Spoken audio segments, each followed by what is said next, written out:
In this tutorial in CyberLink PowerDirector, I'd like to give you some first impressions as I look at the brand new version of PowerDirector. It's marketed as PowerDirector 365 if you're a subscriber, or it's called PowerDirector 2024. So apparently they moved away from the number values to year values. This is a splash screen that you see when you open the program. It does have some nice things about it. On the middle, it does give you some of the most recent project you worked on, so you can click on them and immediately load them. It has some other tools it's highlighting that are available that you can see more of in the bottom part. And then it has some ads at the top part that I'm not too fond of. But instead of going in detail, let me move into the program. I'm going to load a recent project. This is one that is the first project I attempted to work on using the new version. And when you load the screen, immediately you notice some very big visual differences. They've gone to rounded corners. It's a more simplified kind of look. You don't have as many lines on the screen, but you do have the same content. And so essentially it's been a major rework of the look and feel. Now, as it loads things up on the tracks, you notice everything too is color-coded. My titles are this orange look. And then I have some other elements here, like these fireworks. That's kind of a bluish. And if I look over here, I have a title animation. And that's yet another color. And then you notice the video tracks have kind of a orangish, yellowish hue to the outside of them. Again, they're all rounded. If you look in the media room, we have rounded corners on the videos that I've placed there so far. And in this case, I've got lots of things that I've tried to put on, experiment with, and most of what I've done work. I had a couple crashes in the first hour of using the program. I haven't had what I would call an annoying number of them at this point. I expect that to happen for a while. You notice what they've done. They've taken what we call the rooms, the title room, the media room, transition room, etc., and they've placed those in the top. So those are at the very top, right under our menus, and our menus are mostly unchanged from what they were before.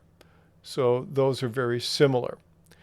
The other thing I've noticed is that when I look at these rooms, I'm trying to figure out where can I find something to do voice narration. And it took me a while to figure that one out. You have to be in the My Media room, and then you notice you have a button that simply says Record. For me, it was hard to kind of locate. When I click on that, that will take me to this, and this is where I can do my voiceover or voice narration. So if you want to go there, there's no separate menu for it. You have to pull it out of your media room. Let's look a little bit at something else that's different.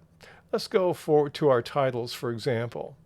And we have the familiar split pane where we have the categories on the left and then the elements on the right, and you can scroll up and down. One thing I miss, though, is there isn't one that gives you everything. You have to know what kind of subcategory something is in order to find it. So if I don't remember where it was put, I have to hunt a little bit so I can find that particular element and then drag it and drop it in my timeline. And again, if I do this one here, I'll drag it and drop it down, and you notice it has a particular color. You will get this nag message here about it not automatically moving your scrubber or your playhead, your timeline indicator, to the clip. And at least we can turn that off with Don't Show Again. I'll leave it on for now so you see that it happens. But outside of not having a category that has everything under the titles or under the transitions, I like the look and feel, but again, I'm going to have to get used to deciding, all right, where is that tool that I like? Now, you can still mark things as favorites. When I get to the effects, you notice I have them again by category, and they've done blending, color presets. All my LUTs are in here. I'm going to click on this subcategory, and I can find all the LUTs that I have installed. And then there are style effects, and here's where we have some of our particles.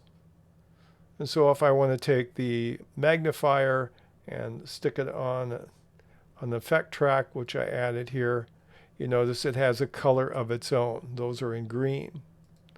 turn that off. Then instead of the pip room, it has a container called overlays. And this is the kind of elements you'll see at overlays. Again, they're all very much in subcategories, and you can't have all of them go at once. You have to figure out which subcategory yours is going to be in. So again, there's going to be a little bit of searching. I wanted to do, where do I do a sketch animation? Where do I do a box? Well, it's up here under sketch. And so I'll take that, drag that to a video track. I'll get my normal nag message here, and then I have to move the cursor over, and I'll see that, and I can do all the things I could before with it. And then we have one for subtitles. We can turn our subtitle track on, and this gives me 3 options: speech to text, create subtitles manually, or import them from a file. And then we have a category for templates. We have intro, outro, countdowns, design, and this gives you all the templates you had before. I don't see a number of them listed. There used to be some, but I'm not sure if that's something you can turn on or off.